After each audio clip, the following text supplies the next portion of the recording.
এই হারামজাদার গোষ্ঠীরা, অবৈধ সন্তানরা যুগে যুগে ইসলামের বিরোধিতা করেছে, যুগে যুগে আলেম ওলামাদের বিরোধিতা এই হারামজাদা অবৈধ সন্তানেরা করেছে।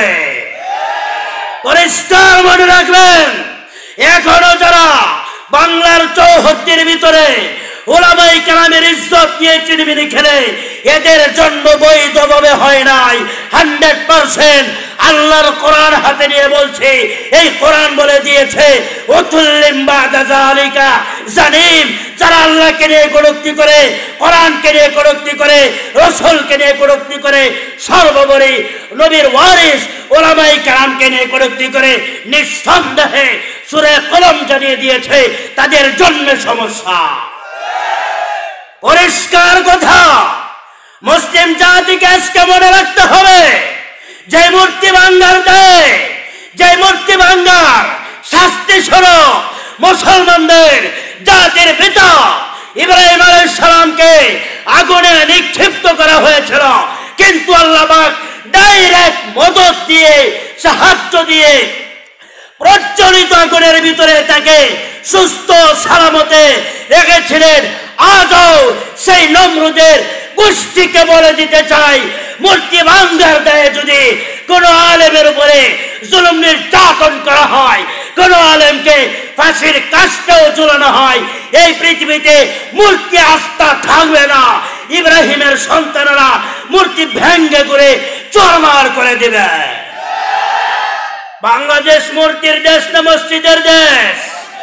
মূর্তির দেশ নাকি মাদ্রাসার দেশ? মূর্তির দেশ নাকি ওলামায়ে কেরামের দেশ?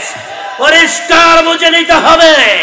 দেশ স্বাধীন হয়েছিল 1971 সনে ওলামায়ে কেরামের অবদানের কারণে। আজ সেই ওলামায়ে কেরামকে রাজাকার বানানো হচ্ছে।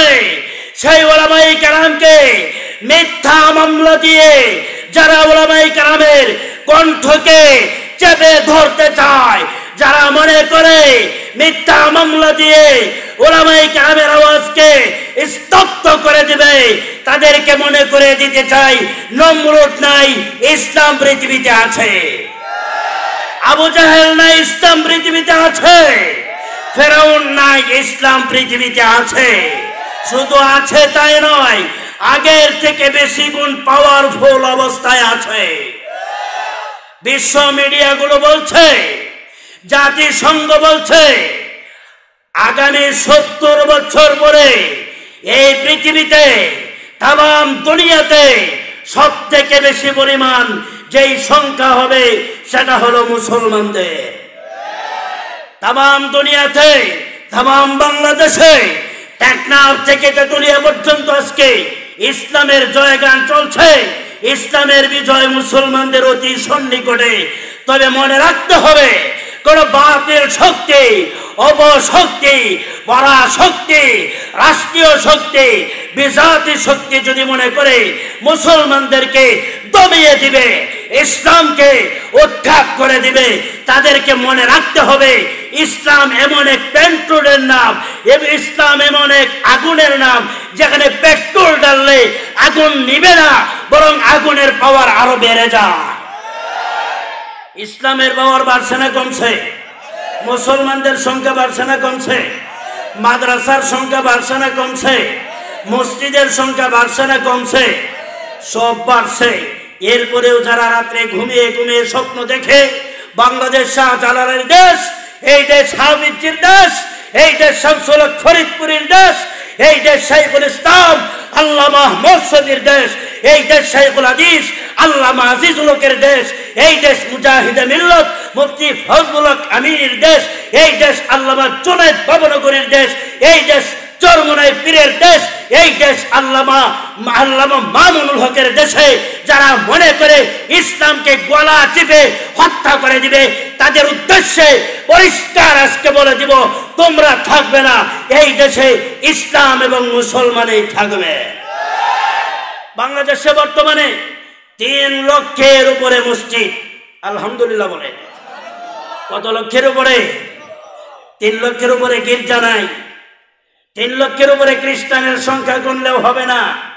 এজন্য মুহতারাম ভাইরা আমার, আমি বলছি মুহাম্মদ রাসূলুল্লাহর উপরে যখন আল্লাহ পাক রিসালাতের দায়িত্ব দিলেন, নবুয়তের দায়িত্ব দিলেন, তখন তার বিরুদ্ধে সব মানুষ খেপে গেল, তার বিরুদ্ধে সব মানুষ লেগে গেল।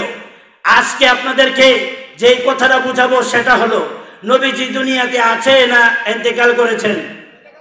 ইন্তেকাল করেছেন। নবীজি পরিষ্কার বলে দিয়েছেন, ইন্নাল উলামা ওয়ারাসাতুল আম্বিয়া।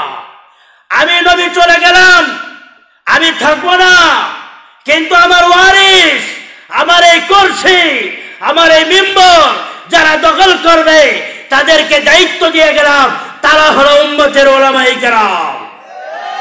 নবী নাই, উলামায়ে কেরাম আছে না নাই? নবী নাই, মসজিদে নববী আছে না নাই? নবী নাই, খানায়ে কাবা আছে না নাই? নবী নাই, কোরআন হাদিস আছে না নাই? নবী নাই, কোরআন হাদিসের ক্লাস চলছে কিনা? নামাজ চলছে কিনা? প্রতি বছর হজ চলছে কিনা? নবী নাই, নবীর মসনদে উলামায়ে কেরামকে নবীজি বসিয়ে গিয়েছেন। নবীজি বলেছেন, আমি জীবিত থাকতে আমার সামনে যারা সাহাবায়ে কেরাম ছিলেন তারা যেমন আমাকে সম্মান করেছেন, আমার ইন্তেকালের পরে যখন আমি থাকবো না, আমার সাহাবায়ে কেরামও থাকবে না। যখন উম্মতের রাহবরি করবে উলামায়ে কেরাম, তখনকার যুগের সাধারণ মানুষের দায়িত্ব হলো উলামায়ে কেরামকে সম্মান করা। কাকে সম্মান করা?